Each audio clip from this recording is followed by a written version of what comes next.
Hello everybody, Ben Rogers here of Raptors Digest Ryker.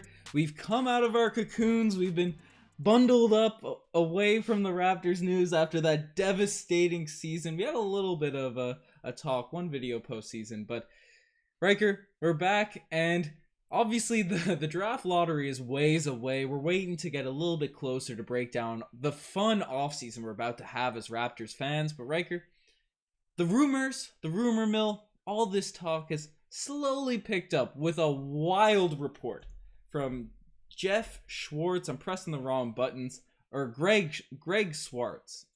I just said a random name. Greg Schwartz. I hope I pronounced that correct. But he's saying that Pascal Siakam could potentially be traded this offseason.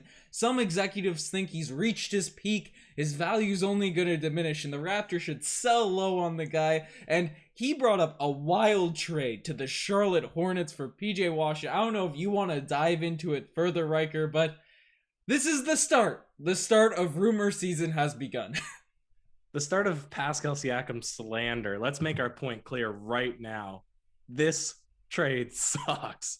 This report sucks. Bleacher report, they only exist to make terrible reports and terrible trade proposals, but thankfully it gives us some information to dive into. So people watching this, don't get too caught up in the actual trade proposed.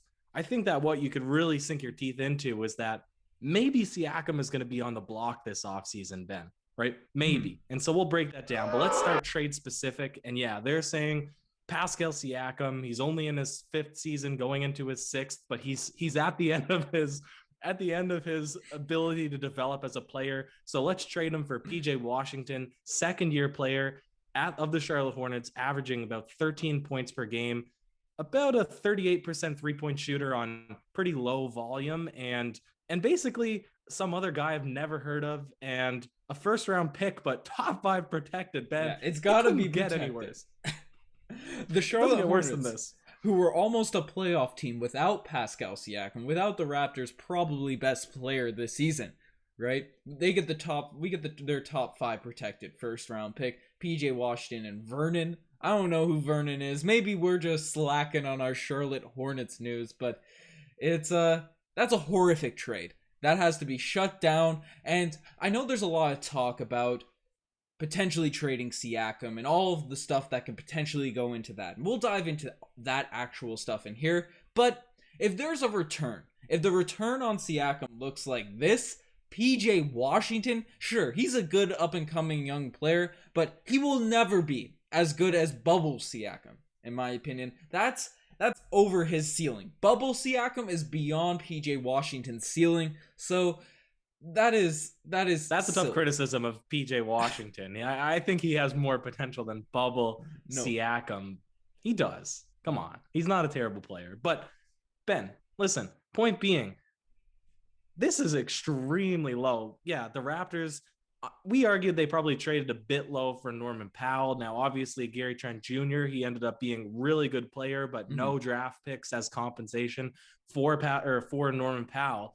And he's playing really well. Just side note on the Trailblazers in that most recent game in the playoffs against the Nuggets. But Ben, you would want way, way more if you're trading away Pascal Siakam.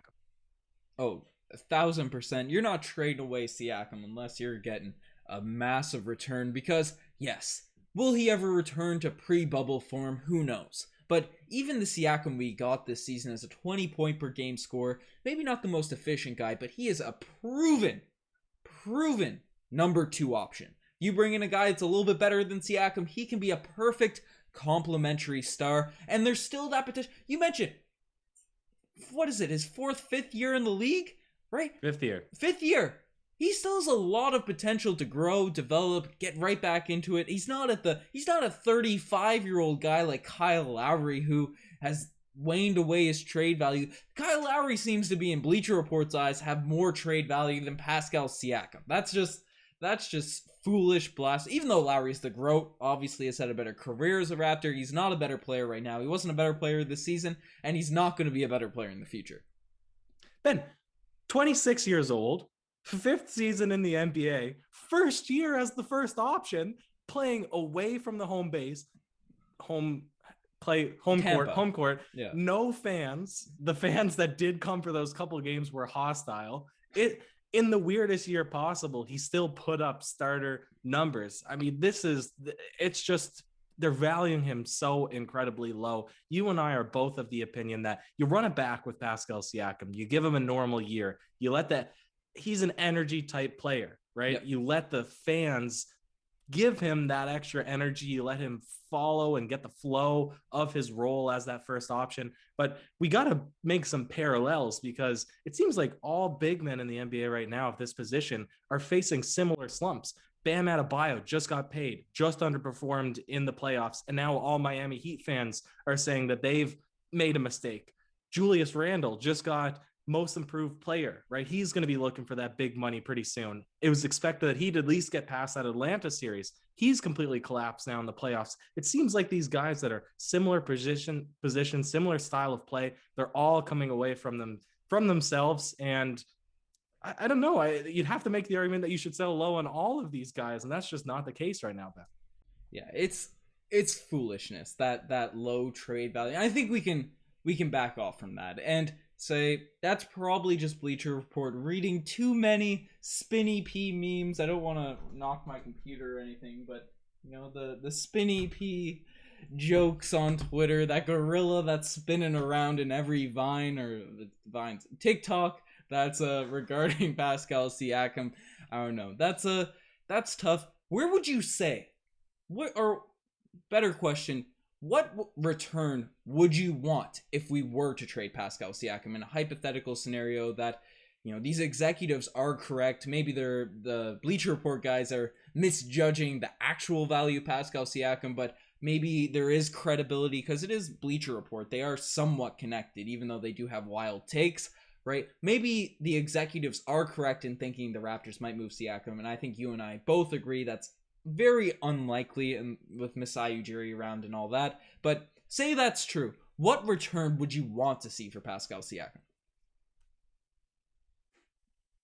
This is the thing, Ben, and this is what I've thought over in my head, right? First, you're jumping over to a guy like Bradley Beal, who I've wanted on the podcast for a long time. People say that's ludicrous. Everybody wants Bradley Beal. Plus, right, they have Achimura, so they wouldn't necessarily want Siakam, but they're in the exact same situation, the Wizards, as the Raptors are now. They have guards, no bigs. So we're saying we're struggling for a center that can be a starting rotation player center. We'd like to have Khem Birch coming off the bench.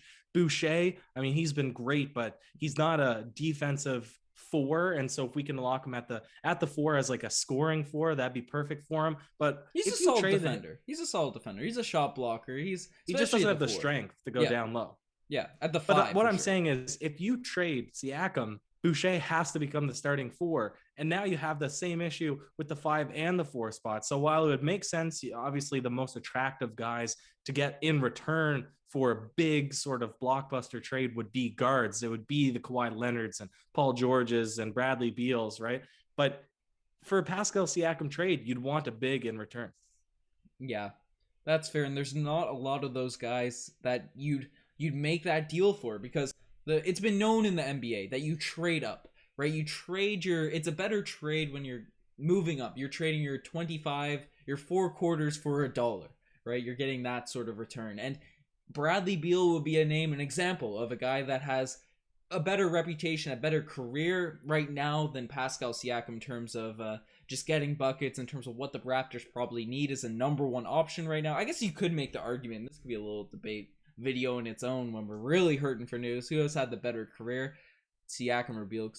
Siakam does have that chip, All-NBA second team. I don't know. Weird debate just popped in my head, but Beal seems to be a more reliable first option on a team. So that's sort of a trade up. But again, you don't want to add additional assets to Pascal Siakam, I feel like, even if you're getting a Beal in return, because Siakam is, for all of his flaws, extremely important to this team, right? Everything the Raptors do, it revolves around having a mobile 4 that can play defense, that can stretch the floor, that can drive, that is a capable passer, right? And sure, he's not perfect in all those areas, but he is definitely capable. So, it's Draymond Green, but expanded. That's the idea of Pascal Siakam. So I don't think you move even for a Beal that might be lateral, and then you're giving up a piece that's won you a chip. I don't know, Riker. There isn't a It's deal. lateral in terms of positional needs. It's not Yeah. lateral in terms of who's a better player. Beal is Yeah. objectively Yeah, a that's what better I'm saying. player. As this Raptors team, in terms of improvement, I see it as a little bit Yeah, lateral. you have to make the trade positionally. And you said you typically want to trade up. You want to trade a collection of players for one really good player. But the second option for that is you trade when you're forced to trade a guy. He's disenfranchised. He's requesting a trade. He's on the final year of his contract and he's asking for a bunch of money. You don't want to re-sign him. You need to get back value for a guy that you know you're not going to get a lot for in return. And thankfully, the Raptors have a ton of years having just maxed out Pascal Siakam that it's worthwhile to run it back. The rest of the core unit is in place. So to jump to a trade that you're undermining his value, or like you said, you're not trading up to become immediately a better team, doesn't make any sense. That's why I would say you'd put one of your guards on the block. You'd sign and trade Lowry. You'd maybe look to move Fred VanVleet. If the direction that you're trying to take as the Toronto Raptors organization is let's really shake up our roster and approach playoffs from a different way altogether, I don't think Pascal Siakam is the guy that you're making that trade around. It's got to be you shake it up from that 1 to 3 spot then. Yeah, no, 1,000%. We're on the same page with this. Not much debate in this one, and I don't think there'd be much debate amongst Raptors fans in this one. But Riker, there is a little trade, a nugget, not an actual report, so I'm saving it for the end, but a little nugget I want to throw out to you. I sent it to you over IG, but the Golden State Warriors, obviously, they're trying to shake up their team. They didn't make the playoffs this year. Paul George goes to the Golden State Warriors. Then the Toronto Raptors receive Patrick Beverley. Ooh. Andrew Wiggins. James Wiseman. And 3 first-round picks. This is what I saw. The Minnesota pick is pretty interesting from 2021. So 3 firsts in return for the Clippers. So Paul George has gone to the Warriors. The Clippers receive Pascal Siakam and Fred VanVleet. And I bet in this hypothetical world, they also signed Kyle Lowry in free agency. So Lowry, Fred, Siakam, Kawhi, and Serge are all on the Clippers in this hypothetical world. This is something I saw with a few likes on Twitter. Is this crazy, Riker, or could this happen? That would be like, I think this is, they make this joke. I just saw it. I haven't seen the movie. I just saw a commercial on it. They were playing it on broadcast. Anyway, Thor Ragnarok. And they assemble a team in that movie and they pitch out the idea, the Revengers. This would be like the Clippers taking the Avengers and renaming them the Avengers, renaming them the Revengers, just with a different jersey. They just run back the Toronto Raptors. They already have Ibaka. They're not even playing him. But anyways, let's break down the Raptors side, because who cares what the other teams are getting as much as what we're receiving. So we're giving away Fred and Pascal, 1 and 2 option. We're giving away for Patrick Beverley, who you'd hate to see in a Raptors uniform. That's a hard pass. 2 first-round picks. 3 but one's 2026. 2 first-round picks. 2 first-round picks. Andrew Wiggins, who's been great this season. And so that wouldn't be a negative asset. And James Wiseman, who you could develop at the 5, right? But there was some hype around maybe getting James Wiseman because they were supposedly looking for something. I wouldn't mind having him alongside of Pascal Siakam, but not in lieu of Pascal Siakam. So this trade, for multiple reasons, gets a big X for me. Big X. And, if this was the return for just Pascal Siakam, the Timberwolves pick is likely going to be pretty high. Wiggins isn't a bad player, as you mentioned. Wiseman has the upside. You're getting an additional couple of picks. And then, Patrick Beverley is still, he fools people, as Russell Westbrook says. So he could scare some guys on the other team in terms of his defense. That's around the return in terms of value you get younger that I'd like to see in a Pascal Siakam trade. But you're adding Fred VanVleet to that. You said the number 1 option and number 2 option. 2 guys that have committed long-term to the Toronto Raptors, are young, right? 26, 27, around that age, have championship experience. Nah, not both of them. Both of them would be silly, but I just thought it was funny to see the it's LA fun to Raptors. See, but like I also did want to make the comment. I said let's break down the Raptors first, but the Golden State Warriors, they trade 3 first-round picks and Andrew Wiggins, their real second best first round player. picks, like lottery picks. Lottery picks and their second best player, Andrew Wiggins, and their number 1 draft pick, who could develop, James Wiseman, just for Paul George, pandemic piece. So this trade they'd never do that either. I feel like Fred would have to go to the Warriors in this trade, because I feel like the Clippers should accept Siakam for Paul George. I think that would be silly for them not to. I don't know. Paul George doesn't look bad in this playoffs, but he's positional, and he fits Kawhi, complements Kawhi way better than Paul George, in my opinion. So, yeah, I don't know. And they've won a championship, right? The Clippers might get knocked out. I don't know. The Mavericks might lose tonight, and then I'll make me eat my words. But the Clippers might get knocked out in the first round. So, I don't know. It's a weird scenario, weird trade. Not much happening in the Raptors world right now, Riker. We said we were cocooned up in terms of Raptors news, avoiding everything, plugging the ears, but we haven't been cocooned from YouTube. We haven't been cocooned. We may as well plug it. Courtside Digest is launched. It's up and running. Videos going up left, right, and center. I've made a few community posts about it, so check us out over there. You're interested in some All-NBA content, right? We're breaking down the news, doing game reactions, but we have a lot of fun stuff coming up over there, just in terms of everything. So, subscribe to Raptors Digest, but also subscribe to Courtside Digest. And for people questioning, we see in the DMs, are you still doing Raptors Digest? Obviously, we're still doing Raptors Digest. I can't stop with the OG brand, but broaden the horizons, broaden the brand a little bit, Riker. That's it. You said it so eloquently, Ben. For sure. So definitely check us out over there. Check us out here as well. Lots of fun stuff coming. Subscribe to the channel. Check out the Instagram, the TikTok, Twitter, the outros. I got different outros. They're all going over my brain, Riker. But check us out everywhere. The Digest brand is growing. The Leafs got Game 7 tomorrow, so that's going to be a wild one. I know you've been following that Leafs series, Riker. Any predictions in Game 7? Dude, the Leafs suck. The Leafs are terrible. I don't even watch hockey, and it just hurts to watch them, so that's tough.